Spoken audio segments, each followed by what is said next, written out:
எல்லாருக்கும் வணக்கம். நேத்துல இருந்து இன்னைக்கு வரைக்கும் யூடியூப் ஃபுல்லா நியூஸ் சேனல்ஸ் ஃபுல்லா ட்ரெண்டிங்ல இருக்கிற ஒரு விஷயம் ஆக்டர் தனுஷ் அண்ட் ஐஸ்வர்யாவோட விவாகரத்து சம்பந்தப்பட்ட விஷயங்கள் தான். சூப்பர் ஸ்டாருக்கு வேற யாரும் அசிங்கத்தை தேடி தர தேவையில்ல, அவங்க ஃபேமிலியில உள்ளவங்களே அவர் இப்படி பண்ணிட்டாங்களே அப்படின்ற மாதிரியான டாக்ஸும், இவ்வளோ சம்பாதிச்ச சூப்பர் ஸ்டார் அவங்களுக்கு மனசுல நிம்மதி இல்லாம போயிடுச்சு. 1000 கோடிக்கு மேல சொத்து இருக்கிற நம்ம சூப்பர் ஸ்டாருக்கு மனசுல நிம்மதி இல்ல அப்படின்ற ஒரு விஷயம் இல்லாம பண்ணிட்டாங்களே அவங்க ஃபேமிலியில உள்ளவங்களே அப்படின்ற மாதிரியான டாக்ஸ் எல்லாமே கூட போயிட்டு தான் இருக்கு. சூப்பர் ஸ்டார் அவங்களோட பொண்ணு தான் ஆக்ட்ரஸ் அண்ட் டிரெக்டர் ஐஸ்வர்யா. 2004 தனுஷை காதலிச்சு கல்யாணம் பண்றாங்க. பிரம்மாண்டமா நடக்குது அந்த திருமணம். திருமணம் நல்லா நடக்குது, 2 பேரும் சந்தோஷமா இருக்காங்க, 2 குழந்தைங்க இருக்காங்க. இப்படியே லைஃப் கொஞ்சம் கொஞ்சமா மூவ் ஆயிட்டு இருக்கு. எல்லா ஃபேமிலிலையும் இருக்கிற சாதாரணமான கிளாஷஸ்ல அவங்க ஃபேமிலிலையும் இருக்கிறதுக்கு வாய்ப்பு தான் இருக்கு. முக்கியமா தனுஷ் ஃபேமிலியில உள்ளவங்களை ஐஸ்வர்யா வீட்டில் உள்ளவங்க மதிக்கிறது இல்லை, ரஜினிகாந்த் வீட்டில் இருக்கவங்க மதிக்கிறது இல்லை.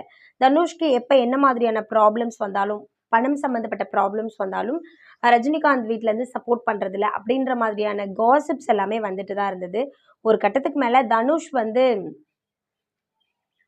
சம்பாதிக்க தெரியல, அப்படியே சம்பாதிச்சாலும் அதை சொத்துக்களா வச்சுக்க தெரியல, தன்னோட குழந்தைங்களுக்காக தானே சேவ் பண்ண வேண்டி இருக்கு அப்படின்ற மாதிரியான குற்றச்சாட்டுக்களை ஐஸ்வர்யா வைக்கிறாங்க அப்படின்ற மாதிரியான விஷயங்களை சில ஜேர்னலிஸ்ட் சொல்லிட்டு தான் இருந்தாங்க. ஃபைனலாக 2024 அவங்க 2 பேரும் ப்ளீஸ் எங்களுக்கு டைவர்ஸ் கொடுங்க, எங்களோட திருமணம் செல்லாதுன்னு அறிவிங்க அப்படின்னு சொல்லிட்டு நீதிமன்றத்தில் போய் நிற்கிறாங்க. 2004 தனுஷ் சூப்பர் ஸ்டார் அவங்க பொண்ணை கல்யாணம் பண்ணும் பொழுது ஒரு பெரிய அட்டென்ஷன் அவர் மேலே இருந்தது. என்னடா இந்த மனுஷன் பார்க்க ரொம்ப சிம்பிளாக இருக்காரு, கரியர்லேயும் ஒன்றும் பெருசாக சக்ஸஸ் பண்ணலை, ப்ளஸ் அவருக்குன்னு பெரிய சொத்து மதிப்புகள்னு பெருசாக ஒன்றுமே இல்லை, எப்படி சூப்பர் ஸ்டார் அவங்க பொண்ணை காதலிச்சு கல்யாணம் பண்ணாரு அப்படின்ற மாதிரியான ஒரு அட்டென்ஷன் அவர் மேலே இருந்தது. 2024 இப்போவும் கூட அவர் மேலே அதே அட்டென்ஷன் தான் இருக்குது.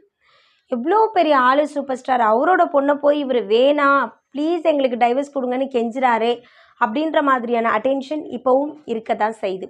டைவர்ஸ் அப்படின்ற ஒரு விஷயம் 2 மனங்களும் ஒத்து போகாத சுச்சுவேஷனில் 2 பேருக்கும் எந்த விதமான இம்பார்ட்டன்ஸும் இல்லை, 2 பேருக்கும் எந்த விதமான லவ் இல்லை, எஃபெக்ஷன் இல்லை, கேர் இல்லை, சப்போர்ட் இல்லை, நீ என்ன பண்ணாலும் ஐ டோன்ட் கேர் அப்படின்ற மாதிரியான சுச்சுவேஷனில் எடுக்கிறது தான். இது எடுக்கிறது சரியா தவறா அப்படின்னு கேட்டால் இந்தியாவில் ஒரு 13 காரணங்கள் சொல்கிறாங்க. இந்த காரணங்கள்லாம் இருக்குன்னா கண்டிப்பாக நீங்கள் டைவர்ஸ் பண்ணிக்கலாம், ஒன்றும் தப்பு இல்லை.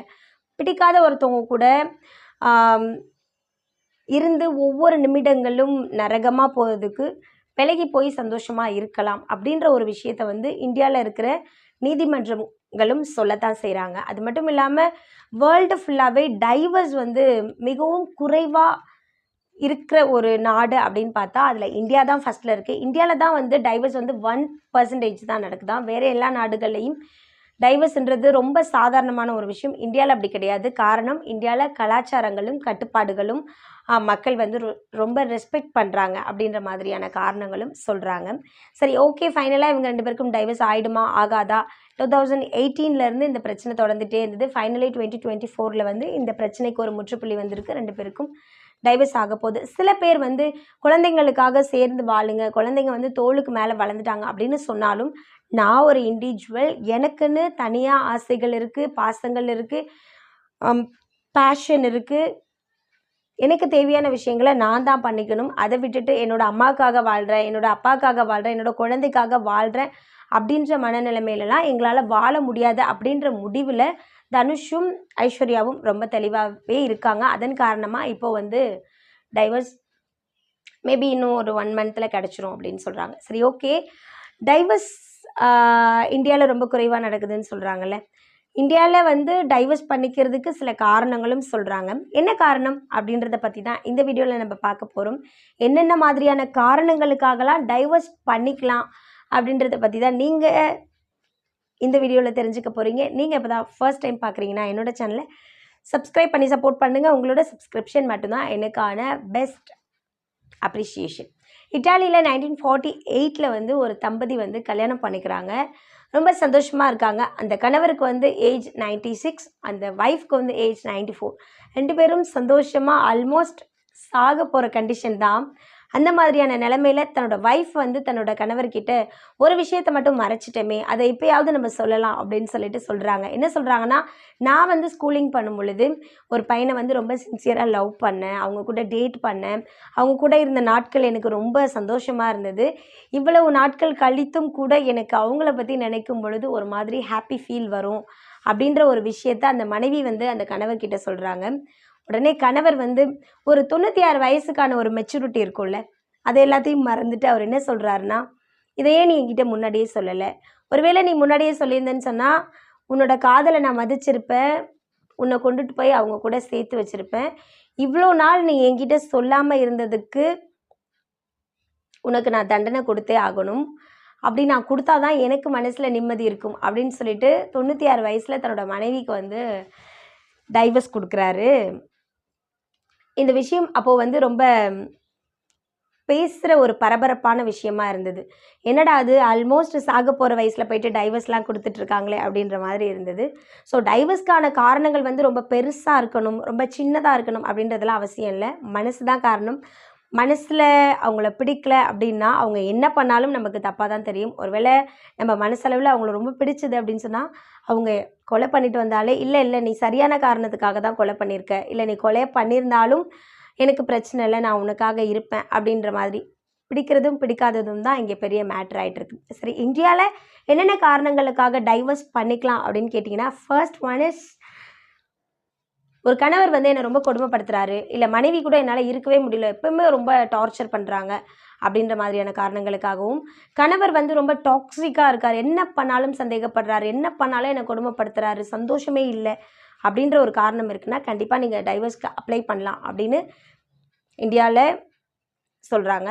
அது கூடவே சேர்த்து கணவருக்கு வந்து ஓரினச் சேர்க்கை மேலே ரொம்ப இன்ட்ரெஸ்ட் இருக்குது.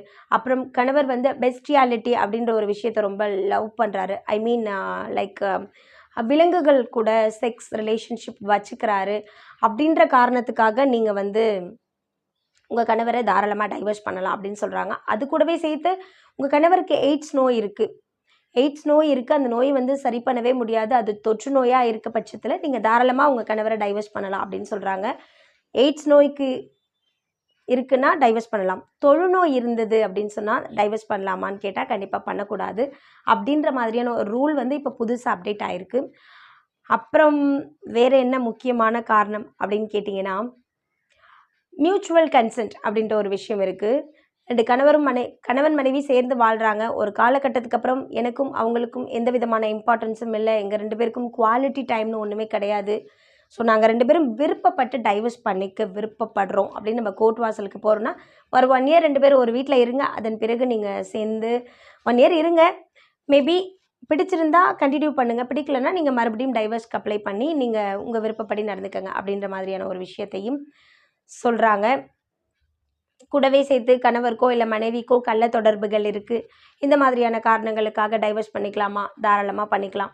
ஸோ இந்தியாவிலையும் இந்த மாதிரி டைவர்ஸ் பண்ணிக்கிறதுக்காக சில சட்டத்திட்டங்கள் இருக்கத்தான் செய்யுது. இது எல்லாத்தையும் தாண்டியும் கூட இந்தியாவில் 1% தான் டைவர்ஸ் இருக்குது அப்படின்னா அதுக்கு என்ன காரணம் அப்படின்னு கேட்டால் ரொம்ப சிம்பிள். சில பெண்களோ சில ஆண்களோ இந்த லைஃப்குள்ளே போயிட்டோம், எவ்வளோ கஷ்டம் வந்தாலும் இருந்துட்டு போயிடுவோம், என்ன ஒரு 10 இயர்ஸ் வாழ்வோமா, ஒரு 15 இயர்ஸ் வாழ்வோமா, எப்படியோ அட்ஜஸ்ட் பண்ணி செத்து தொலைவோம், நம்ம இதுக்குள்ளேயே இருந்துருவோம் அப்படின்னு பாதிக்கும் மேற்பட்ட ஆண்களும் பெண்களும் தனக்கு இருக்கிற பிரச்சனையை வெளியே சொல்லாமல் வீட்டுக்குள்ளேயே வச்சுக்கிறது தான் வந்து இந்தியாவில் டைவர்ஸ் இவ்வளவு குறைவாக இருக்கிறதுக்கான காரணங்களாக வந்து ஜேர்னலிஸ்ட் வந்து சொல்கிறாங்க. ஸோ நீங்கள் என்ன நினைக்கிறீங்க அப்படின்றத பற்றி கண்டிப்பாக கமெண்டில் சொல்லுங்கள். சில பேசிக்கான சில விஷயங்கள் நமக்கு தெரிஞ்சிருக்கணும். அது வந்து 18 இயர்ஸ் 18 வயசு நம்ம கடந்துக்கிறோம் அப்படின்னாலே நம்மளுக்கு வந்து செக்ஸ் எஜுகேஷனாக இருக்கட்டும், மேரேஜ் ரிலேட்டடான இஷ்யூவாக இருக்கட்டும், டைவர்ஸ் ரிலேட்டடான இஷ்யூவாக இருக்கட்டும், ரிலேஷன்ஷிப்குள்ளே ஏற்படுற இஷ்யூஸ், இது ரிலேட்டடான வர சட்ட பிரச்சனைகள், இதை பற்றிலாம் நம்ம தெரிஞ்சுக்கிறதுல ஒரு தப்பும் கிடையாது அப்படின்ற ஒரு விஷயத்தில் எப்போவும் கிளியராக இருங்க. Thank you and to subscribe my channel.